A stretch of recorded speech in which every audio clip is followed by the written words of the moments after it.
You don't need to be rich to travel. I'm here to tell you it's all an illusion.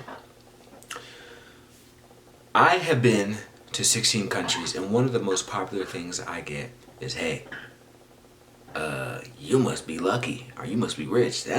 I can never travel. I've never traveled. I've never been anywhere outside of Mexico and the States. One of the most common things I tell people, or I get when I tell people I travel, is you must have rich parents, or you must have got really lucky, or something, man. And it's like, it's not that serious. It really doesn't cost that much money. A lot of Americans, and potentially people from other countries, think it's super expensive to travel, and I'm here to tell you it's not. It is not as expensive as you think. You do not need to be rich to travel in 2025 and beyond. I don't have $100,000. I definitely don't have $1,000,000. I don't even have $50,000. You know, I'm not rich. So how was I able to travel? Let me break it down for you. The average American earns about, well, at the minimum wage is roughly about $1,200 a month. Let's say you're a fresh 18 years old, you're still living with your parents, and you don't have to worry about rent. If you work for 6 months, assuming you have no major payments, maybe you got a cell phone, maybe you got, they make you pay for your food or whatever. If you're making $1,200 a month, okay, maybe it costs you $500 a month for transportation, gas, and cell phone. You can ride the bus or you can ask your parents to take you. $1,200 for $500 brings you at about $700 USD. 700 USD a month profit, you're already richer than most of the world. If you do that for 6 months, that's $3,500. So what if you work for 6 months, some regular retail job, you're like, hey, I'm about to quit anyways, maybe I'm about to go to college, or maybe about to join the army, maybe you got a real job in line. You're like, okay, you work 6 months, boom, boom, boom, you save up $3,500. You then quit your job, you go travel for 2 months. You're like, 2 months, $3,500? Yes, I've been to 16 countries. I'm not trying to act like I know everything about travel, but I know a little something, something. That's why you click this video. By the way, I appreciate everybody's support. Malay May Takeover. Let's keep going, baby. We uploading every day. But anyways, you go to Thailand from the States. You can buy a ticket, a plane ticket, both ways. 700 to 1100 USD, both ways. Then, once you get there, depending on the season you're at and how you go about your rental option, you're looking at between 300 to 800 a month when it comes to renting. So let's say you do a nice little 500, right? 2 months, 500, that's 1,000. Plus the ticket, that's another 1,000. That's 2,000. At a 3,500, you still have 1,500 left to play with for 2 months. Now, 1,500 may not be much in the States, the United Kingdom, Australia, Canada, etc., but 1,500 in Thailand, you're gonna feel like a king, especially if your rent is already covered for the next 2 months. You out of here. I was spending $2 on Grab, $3.50 on a drink and a meal, sometimes $1, $1, $2 if I eat street food. You can eat street food for a month straight. Just make sure you eat your fruits and vegetables, just in case, something, sometimes the food, they say the food is clean out there, but I'm not taking no chances. I'm eating fruits and vegetables every day when I go to these other countries. By the way, that's a travel hack. What you do before you go to a country, you want to try to ramp up your immune system. So maybe like a week or so before, you take some vitamin C pills or you increase your fruit, water, and vegetable intake. And then once you get there, you do the same thing. Eat more fruits and vegetables than you usually are because your body may not be used to what's going on out there. So you can buy fruit. I was buying like smoothies this size for like $1 to $3.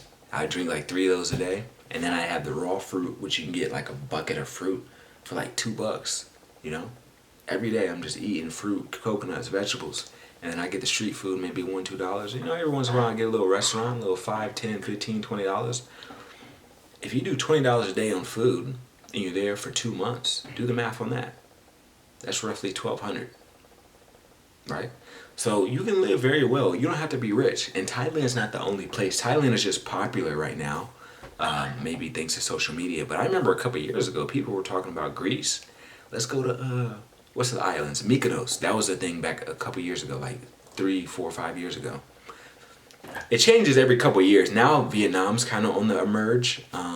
and Malaysia is coming slightly more popular, but I would say Vietnam is quickly emerging as the spot when it comes to traveling. It's safe. You know, I know a couple decades ago there were some serious things going on, but for the most part in Vietnam, Thailand, Malaysia, if you have your wits about you and you're not an idiot and you're watching your surroundings and you're not disrespecting the locals, you should be fine. Now, even Mexico, with the stereotypes that it has going on, you can live very similar to Thailand prices. It also depends on where you go in Mexico. Now, if you want to go to La Roma, Mexico City, one of the more expensive neighborhoods, it's different.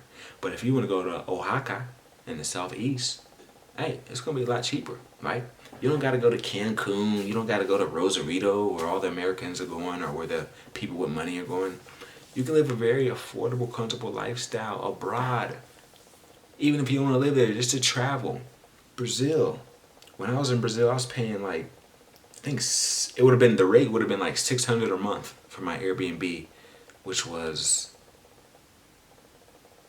a 10-minute walk from the ocean. Not even, it was probably like 6-minute walks from the ocean, right? So I'm like, you don't need money. A minimum wage job can do it. But going back to that 18-year-old, I gave you an example if they had a minimum wage job making $1,200 an hour. I'm sorry, $1,200 a month. But what would happen if this same 18-year-old applied themselves and said, hey, instead of getting a minimum wage job an hour, maybe I should get a $15, a $17, a $13 job an hour. Matter of fact, let me get 2 jobs because I'm 18, I don't have children.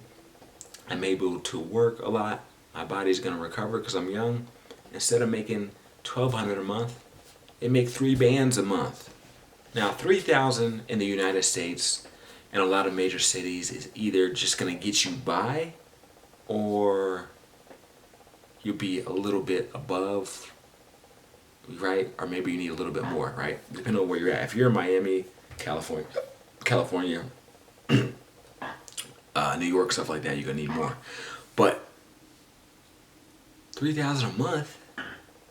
Come on. Y'all, you don't need to be rich. Here's the problem with most Americans, when it comes to finances at least. You don't prioritize the things you're supposed to prioritize, and you also inherit a lot of debt. I call it the debt trap. When you turn 18, you may take some debt out for school. Hey, happens. You want to make your life better, or at least you think it's going to make your life better. And then maybe when you're 20, you get a rental, you get a loan for a car because you need to go from work to school to your house, right? And then maybe you finish college when you're 22, 23 or something.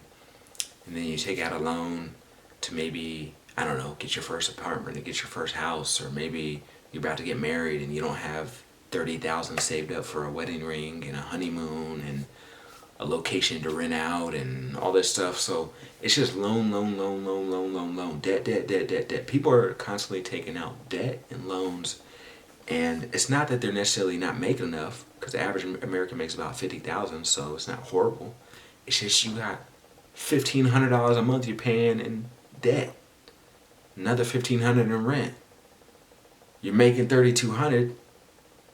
But your bills are $33, so every month you're losing $100, wondering what's going on. And then you got the nerve to buy a Starbucks drink every day, and that's costing you another $200 a month, right? So we gotta prioritize. We gotta get things together. I made a Discord group. I'm not a financial advisor, but I've been to quite a few countries, and I have learned to budget. In my Discord group, which the link will be in the description of this video, it's currently free. There is going to be a charge associated with it in the future, but as of right now, anyone who joins in this time will get free membership forever, for life, as long as I continue to do the Discord group. And I will grandfather you in when I do start to eventually charge people. So what I'm trying to say is join my Discord group. It's free, absolutely free. That costs you nothing. But let's say 6 months from now, it costs $10 a month. Once I start charging $10 a month, I'm not going to charge y'all because you're already in here. You already came in early. Y'all the early access. Salute to y'all. It's free 99 for y'all. Y'all don't got to pay nothing. But everyone else who joins later, they would have to pay that $10 fee. so you don't have to worry about that in particular. But in the Discord group, we're going to be talking about networking when it comes to meeting like-minded people, putting plays together, potentially making some financial moves together. We're going to be talking about travel itineraries, the things I got going up. I'm going to be giving unlisted videos. If you notice, sometimes I've been going live and the videos disappeared. I've been doing that on purpose because I want to give the people in the Discord some access that others don't. So they're going to get my unlisted lives, right? They're going to be having personal conversations with me every so often, and then they can interact with others, right? So there's other people in the group. They can talk to them, see what's going on, etc. We're continuously growing the group. So I appreciate everybody. Make sure you hit that Discord link in the bio. Also, in the Discord, when it comes to future jobs, like let's say I need a clipper, let's say I need an editor, let's say I need someone to, I don't know, connect me with people in Italy or whatever. Any type of financial jobs or financial incentives I have for the people who view me, I would give first priority to people in the Discord group because they are showing they're willing to take the extra mile. But then also, by being in the Discord group, we can talk to each other on a regular basis and develop some type of relationship and or understanding. So, make sure you join that Discord group. It's not going to be free forever, or unless you join now, then you're going to get it free for life, right? Or at least as long as I do the Discord group. By the way, make sure you like, comment, subscribe, share, and turn on that post notification bell so you can be notified anytime I go live, anytime I drop a short video, every time I do a long format video. This is the Malay May takeover. I'm dropping new content daily. I am trying to, not trying, I am going to drop over 300 videos this month because I never seen anybody on YouTube do this. So between the shorts, the live, the short format, and the long format, I'm going to drop over 300 videos in the month of May. I want to see what happens. What happens if I just flood the algorithm, if I just flood YouTube, if I just put out all my Malaysian content. I was going to drag it out and make it last, a little while, but I was just like, I don't like looking at this on my hard drive. So I'm like, I'm just going to release it all. I don't like the mental space it's taking up in my mind having all this content sitting here. So I'm just going to release it, doing multiple videos per day. So make sure y'all keep up. But yeah, I appreciate that support. Peace.